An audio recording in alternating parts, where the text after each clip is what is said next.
We open with Walter White, a high school chemistry teacher, struggling to make ends meet. He's depicted as mild-mannered, downtrodden, and financially strained. We see him teaching a disinterested class while dealing with the mundanity of his life, an unfulfilling job, a pregnant wife, and a disabled son. The catalyst for change occurs when Walter receives a devastating diagnosis: terminal lung cancer. This revelation forces him to confront his own mortality and consider the welfare of his family after he's gone. He realizes his meager savings won't suffice for their future. Desperate for a solution, Walter reconnects with a former student, Jesse Pinkman, a small-time methamphetamine manufacturer. Reluctantly, Walter proposes a partnership to cook and sell methamphetamine to secure his family's financial future. Jesse at first is humiliated to work with Walter, but as the seasons progress, we learn that he was the one being used by Walt. The poisoning of the child, Brock, and Jane's murder was all Walter. He did everything mainly for his ego. As soon as Jesse tries to turn against him, we see him putting a hit on Jesse and handing him to Jack Welker for slavery, just showing how much their relationship deteriorated. It was good while it lasted, both sticking up for each other, but the whole point is to show how illegal businesses always end up in failure and tragedy. However, his relationship with Jesse Pinkman is partially resolved in the final episode, Felina, where Walter saves him from Jack and they nod off goodbye to each other in Walter's final moments, really twisting the audience's heartstrings. Now going back to the beginning. As they embark on their criminal enterprise, we witness Walter's transformation from a law-abiding citizen to a calculated risk-taker. Despite initial hesitation, Walter's scientific prowess and meticulous nature elevate their product to a superior quality, garnering attention in the drug market.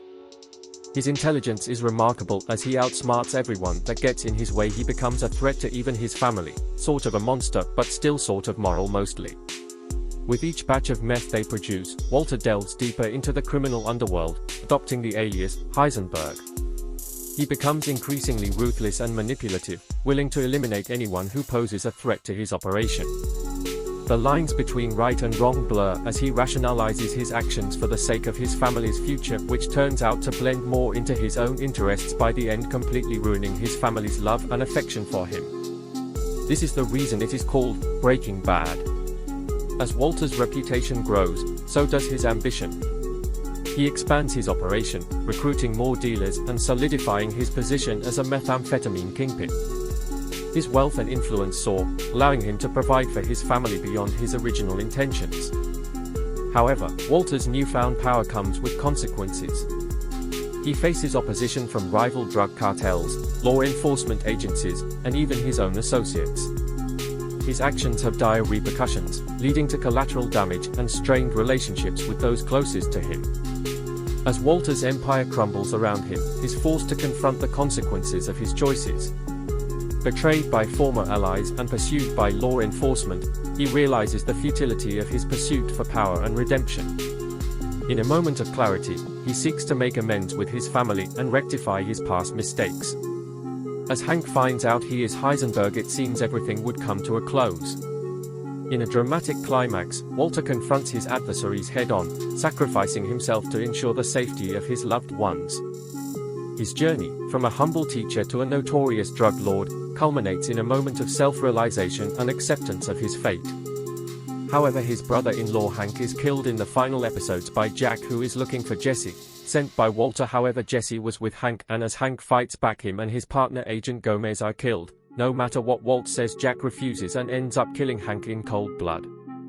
He also takes Walter's $80 million fortune, all his work gone, thus Walter decides to take revenge on them. However, Jesse is taken away by the gang.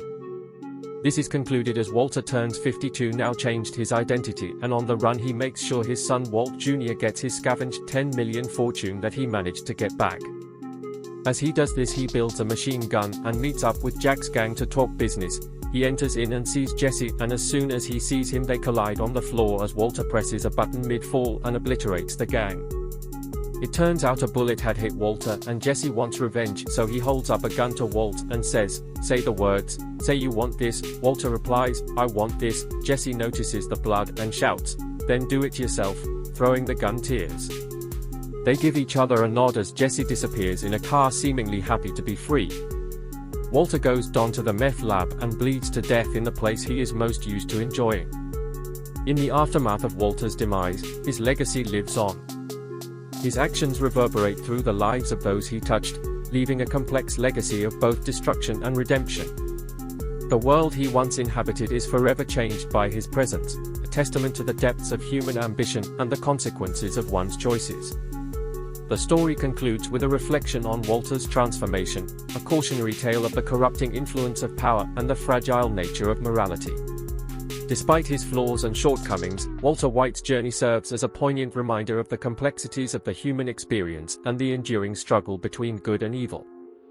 The screen fades to black as the haunting echoes of Walter White's journey linger in the minds of the audience, leaving them to ponder the timeless themes explored in Breaking Bad.